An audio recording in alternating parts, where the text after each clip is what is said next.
कुठेतरी कोल्हापूरमध्ये शाहूंच्या सामाजिक एकता जी आहे ती कुठेतरी मागच्या वेळी झालेली घटनेमध्ये देखील बाहेरगावावरून लोक आले होते, त्यावेळी जिल्हा पोलीस प्रमुखांनी नाकाबंदी केली नाही.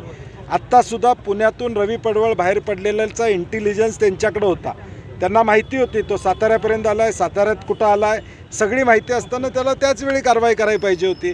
बाहेरून येऊन लोक, कोल्हापुरातली माणसं आज ह्या सगळ्या पलीकडे जाऊन राजश्री शाहू महाराजांचा विचार पुढे घेऊन जाणारी जनता आहे आणि म्हणून बाहेरून येऊन कोल्हापुरात या ठिकाणी अशा पद्धती करण्याचा प्रयत्न होतो, ते रोखण्याचं काम कोल्हापूरकर म्हणून आपण केलं पाहिजे.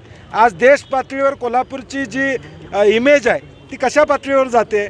आज रोजगाराचे प्रश्न महत्त्वाचे आहेत, उद्योग व्यवसाय इथं आले पाहिजेत, हे महत्त्वाचं आहे का. कोल्हापूरची इमेज ही राष्ट्र पातळीवर आणि जागतिक पातळीवर हे घेऊन जाणं उद्याच्या भविष्यकाळात आम्हाला ते परवडणार नाही. शाहू महाराजांनी कोल्हापूरकरांना बदनाम करण्याचा डाव आखला जातोय का? नाही, 100% राजश्री शाहू महाराजांच्या भूमीमध्येच हे सातत्यानं घडतंय. मग याची पोलीस चौकशी का करत नाहीत, त्याच्यावर कारवाई का करत नाहीत, असा आमचा प्रश्न आहे. हस्तक्षेप वाटतो याच्यात आणि तसा आरोप पण होते की गृहमंत्री कुठेतरी याला जबाबदार आहे. नाही, गृहमंत्री म्हणून त्यांनी जबाबदारी घ्यायला पाहिजे की हे का घडतंय. ह्या सगळा इंटेलिजन्स असताना त्याच्यावर कारवाई का झाली नाही. 144 कलम असताना लोकांना सोडलं का गेलं. गजापूर गावातल्या लोकांनी 3 दिवस आधी तिथल्या स्थानिक पोलीस स्टेशनला सांगितलं होतं की अशी घटना म्हणजे अशा गरमाव येणार आहे, अशा वेळी आमच्या गावाला प्रोटेक्शन द्या म्हणून त्यांनी मागणी केली होती.